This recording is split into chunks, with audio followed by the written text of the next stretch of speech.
कि 7 तरह के स्वप्न होते हैं और कौन सा स्वप्न सिद्ध होता है, कौन सा स्वप्न सही होता है और स्वप्न को किसको बताना चाहिए और किस मुहूर्त का स्वप्न कैसा सिद्ध होता है। उसी तरह ब्रह्म वैवर्त पुराण के अंतर्गत श्री कृष्ण जन्म खंड के अंतर्गत 77वें अध्याय में 32वें नंबर श्लोक पर लिख दिया श्री वेद व्यास जी महाराज कि अगर तुम सोए और सोते से ही अगर स्वप्न आ गया वो स्वप्न मान्य नहीं। रात्रि को सोए, रात के समय मध्याह्न में स्वप्न आ गया मान्य होगा, पर वो तुम्हें याद नहीं है, स्मरण नहीं है तब। और फिर कहा ब्रह्म मुहूर्त में अगर आपने कोई स्वप्न देख लिया और स्वप्न श्रेष्ठ है, किसी से नहीं कहा, तो वो स्वप्न 2.5 महीना 3 महीने में सिद्ध हो जाता है, सम्मुख में प्रकट हो जाता है। स्वप्न की हाँ, स्वप्न में अगर सांप दिख रहा है, स्वप्न में सर्प नजर आ रहा है, पान का पत्ता, तांबुल पान का पत्ता, उस पान के पत्ते पर एक लाल चंदन से सर्प बना और सर्प बनाकर उसका शिव मंदिर में स्पर्श कराकर बहते पानी में छोड़कर आ जाइए, सर्प दिखना बंद। स्वप्न में कभी नहीं दिख सकता सर्प का। आज भी नियम है, शिव जी की बारात निकली थी, सामने से अर्थी आई थी, तब शंकर की बारात निकली थी। हिंदू धर्म की रीति है, आज भी आप कोई अच्छा काम करने जा रहे हो, सामने से अगर मुर्दा आता दिख जाए, अर्थी आती दिख जाए, समझ लेना तुम्हारा काम सफल हो जाएगा, तुम्हारा कार्य सफल हो जाएगा।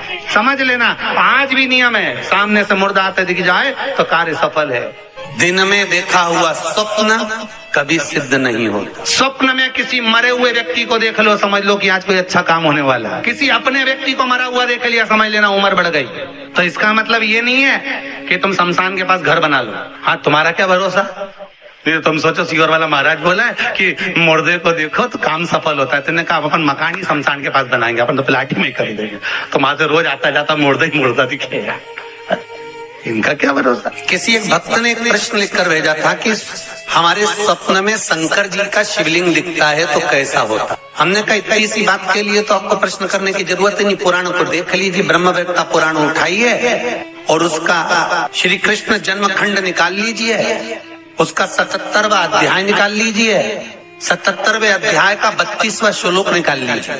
ब्रह्म मुहूर्त में तुमने देखा, सुबह का समय, तुम्हारी बुद्धि में, तुम्हारे विवेक में अगर शिवलिंग का दर्शन हो गया है।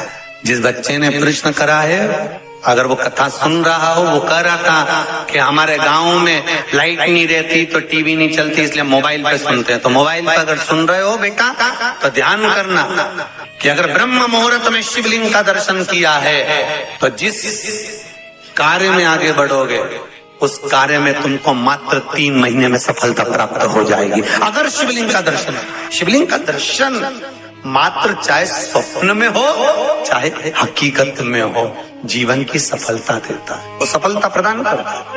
शिवलिंग का दर्शन अगर आप स्वप्न में भी कर रहे हो, शिवलिंग का दर्शन आप अगर हकीकत में भी कर रहे हो, वो आपको फल देगा। नाग नागिन का जोड़ा ही ऐसा होता है, पति जाए तो पत्नी बदला लेती है, पत्नी जाए तो पति बदला लेता है।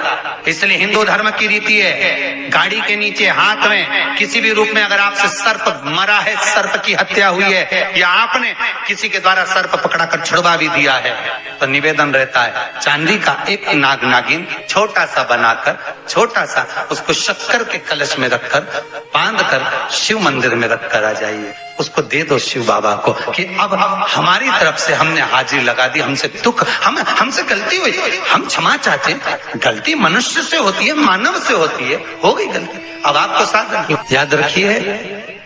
जिनको स्वप्न में सांप दिखते हो, सर्प नजर आते हो, या घर के बाहर या घर के अंदर बार बार सांप आते हो, तो भगवान शंकर की 5 लड़कियों का नाम लेकर पान के पत्ते पर चंदन से 5 सांप बनाकर शंकर भगवान को छुलाकर जिसको स्वप्न दिखते हैं उसके ऊपर से 21 बार उसार कर बहते हुए पानी में डाल दीजिए, स्वप्न में कभी सांप नहीं नजर आएंगे। जिनको रात में नींद नहीं आती हो, टेबलेट खाकर सोना पड़ता हो, रात भर नींद नहीं आ रही हो, कुछ मत करो, सोने के पहले भगवान शंकर की 5 लड़कियों का नाम 11-11 बार ले लो, पलंग पर जैसी पड़ो वैसी 11-11 बार नाम ले लो, आपको टेबलेट खाने की जरूरत नहीं पड़ेगी। ऐसी नींद आएगी कि सुबह 6 बजे भी उठना बड़ी मुश्किल से उठोगे तब उठना पड़ेगा, ऐसी चक्र नींद आती है। घर में सर्प आ रहा है, आस्तिक मुनि का स्मरण करिए। 5 लौंग, एक नाग नागिन का जोड़ा, छोटा सा, किसी भी स्थान पर ईशान कोण के अंतर्गत उसको थोड़ा सा खड्डा खोदकर 5 लौंग के साथ नाग नागिन के जोड़े को दबा दीजिए, मिट्टी पर डाल दीजिए। घर में जब नाग नागिन का जोड़ा आप दबाएं तब आस्तिक मुनि का नाम लेकर दबाएं, मां मनसा का नाम लेकर दबाएं, जो नागों की बहन है उस मनसा देवी का स्मरण कर कर उसको डाल दी। आज भी हमारे यहाँ हिंदू धर्म नीति है, जब पहला कालम नए मकान का पहला कालम जब भराता है उसमें तांबे के कलश में नाग नागिन रखकर, कमलगट्टा रखकर, अमरबेल रखकर, थोड़ी सी सरसों रखकर उसका पूजन कर कर पहले कालम के अंदर जो पहला कालम भराएगा, गड्ढे का पहला जो सरिया रखाता है, कालम भराता है, वास्तु पूजन के हिसाब से उसमें रखा जाता है। और वो तो वो उसके रखने के बाद भी जब मकान का मुहूर्त होता है तो वास्तु पूजन में नाग नागिन का जोड़ा रखाता है, वो भी उस मकान में कहीं ईशान के अंतर्गत उसको दबाया कोई। इसलिए कह देते हैं यहाँ पत्थर मत लगाना, यहाँ टाइल्स मत लगाना।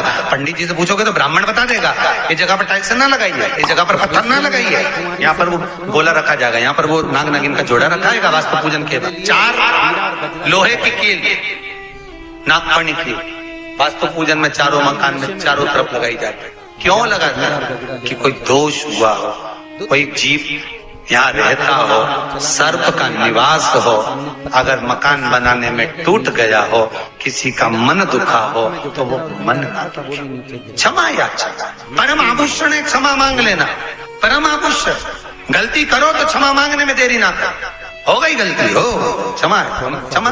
हे शंकर, हे शंभु, हे त्रिकालदर्शी, हे कैलाशी, हे अविनाशी, क्षमा कर गलती। तेरा ही दिया मैंने खाया पिया है, तेरा शुक्रिया।